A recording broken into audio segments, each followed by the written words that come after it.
Halo, perkenalkan nama saya Kristia Francesca Sitorus dengan NIM 01131381823130.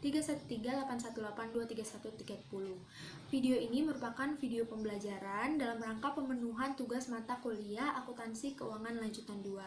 Pada video ini kita akan membahas soal-soal yang terdapat pada buku Advanced Accounting BIMS edisi ke-11 yang ada di chapter 8. Baiklah, mari kita mulai.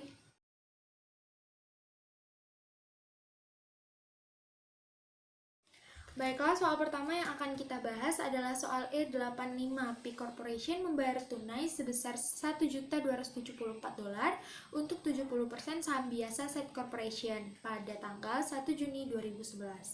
Aset dan kewajiban SET dinilai secara wajar dan setiap perbedaan nilai wajar atau nilai buku adalah goodwill. Data terkait ekuitas pemegang saham SET dapat kita lihat sebagai berikut, yaitu modal saham sebesar $1 juta, laba ditahan sebesar $480.000, sehingga didapatlah total ekuitas pemegang sahamnya adalah $1.480.000. Kemudian ada juga data laba bersih yaitu sebesar $240.000 dan dividen sebesar $120.000. Nah, dividen ini diumumkan dan dibayarkan dalam jumlah yang sama pada bulan Januari, April, Juli, dan Oktober. Baiklah, yang pertama kita diminta untuk menentukan goodwill dari investasi di SET. Kita dapat mencari goodwill melalui perbedaan nilai wajar dan nilai buku.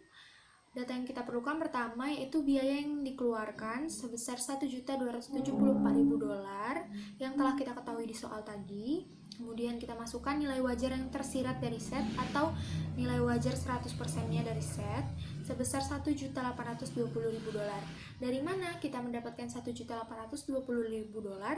Yaitu dengan melakukan perhitungan biaya yang telah dikeluarkan tadi sebesar $1.274.000, kita bagi dengan persen kepemilikannya yaitu 70%. Maka nanti kita akan dapatkan hasilnya $1.820.000.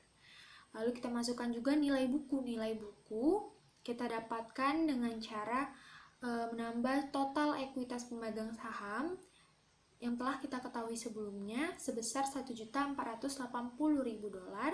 Kita tambahkan dengan 100.000. Lah, 100.000 ini didapatkan dari mana? Yaitu laba sebelum akuisisi sebesar 100.000 didapatkan dari $240.000 yaitu laba dalam setahun, kita kalikan dengan 5/12. Mengapa dikali 5/12? Karena akuisisinya dimulai pada bulan Juni. Jadi sebelum bulan Juni itu merupakan laba sebelum akuisisi, yaitu laba untuk 5 bulan yaitu sebesar 100.000. Lalu kita kurangkan dengan dividennya 60.000. Dari mana dividen 60.000? Kita tahu tadi total dividennya ialah 120.000. Nah, dividen sebelum akuisisi berarti terdapat pada bulan Januari dan bulan April. Kita harus ingat tadi di soal bahwa diketahui dividen dibagikan dan diumumkan dengan jumlah yang sama pada Januari, April, Juli, dan juga Desember. Didapatkanlah hasilnya sebesar 60.000 sehingga nilai bukunya adalah $1.520.000. Sehingga kita dapat mengetahui goodwill-nya atau perbedaan nilai wajar dan nilai bukunya sebesar 300.000 dengan cara menghitung selisih perbedaan nilai wajar dan nilai bukunya tadi. Kita dapat $300.000. Selanjutnya, kita diminta menentukan pendapatan PIK dari SET untuk tahun 2011. Pendapatan dari SET kita dapatkan dengan jumlah $98.000. Dari mana nilai ini? Yaitu dari laba bersih selama 1 tahun sebesar $240.000 kita kalikan dengan 7/12 karena akuisisi dimulai pada bulan Juni. Nah, lalu kita kalikan dengan 70% kepemilikan, maka akan didapatkan hasilnya sebesar $98.000. Setelah menentukan goodwill dan pendapatan dari SET, kita juga diminta untuk menentukan investasi di SET pada 31 Desember 2011. Kita dapat mencarinya dengan memasukkan data biaya investasi yang telah kita ketahui sebelumnya dari soal sebesar $1.274.000. Kita tambahkan dengan pendapatan dari set yang sudah kita hitung tadi sebesar $98.000. Lalu kita juga kurangi dengan dividennya sebesar $42.000 yang kita dapatkan melalui perhitungan $60.000 dividen kita kali dengan 70% kepemilikan. Maka kita dapatkan investasi di set pada Desember 31 Desember 2011 sebesar $1.330.000. Kemudian kita diminta untuk menyiapkan entry kertas kerja yang diperlukan untuk mengkonsolidasikan laporan keuangan 2011 dengan menambahkan pendapatan pra-akuisisi ke saldo laba set. Jadi jurnal yang kita butuhkan yang pertama adalah mengeliminasi laba dan dividen set.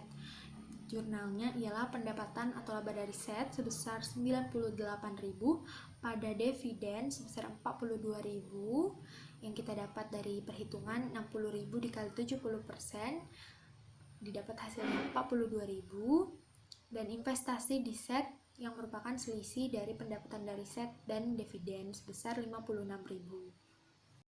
Nah, jurnal yang dibutuhkan selanjutnya adalah eliminasi, ekuitas, dan investasi pada set. Jurnalnya ialah common stock atau modal saham sebesar $1 juta di debit, laba ditahan sebesar $580.000 di debit, goodwill sebesar $300.000 di debit, pada investasi di set sebesar $1.274.000 di kredit, kepentingan non pengendali $564.000 di kredit, dan dividennya $42.000 di kredit. Nah, masih bingung nih, $580.000 kita dapatkan dari mana ya? $580.000 kita dapatkan dari laba ditahan pada 31 Desember 2010. Di soal tadi tertulis sebesar $480.000 kita tambahkan dengan laba ditahan pada 1 Januari sampai 1 Juni 2011 sebesar $100.000.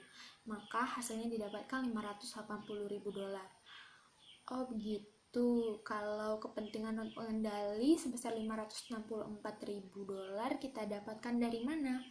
$564.000 bisa kita dapatkan dengan cara menjumlahkan modal saham sebesar $100.000, $1 juta, kita tambahkan dengan laba ditahan sebesar $580.000 dan kita tambahkan dengan goodwill sebesar $300.000, kita dapatkan hasilnya $1.880.000. Lalu kita kalikan dengan kepentingan non pengendali sebesar 30%, maka akan didapatkan hasilnya sebesar $564.000. Selanjutnya, jurnalnya ialah eliminasi bagian laba kepentingan non pengendali pada laba dan dividen set.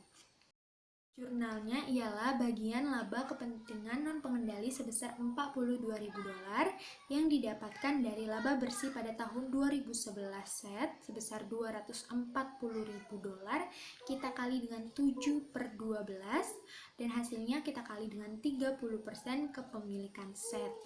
Maka didapatlah hasilnya $42.000 pada dividen sebesar $36.000 di kredit dan kepentingan non pengendali sebesar $6.000 di kredit. Demikianlah pembahasan soal yang dapat saya sampaikan.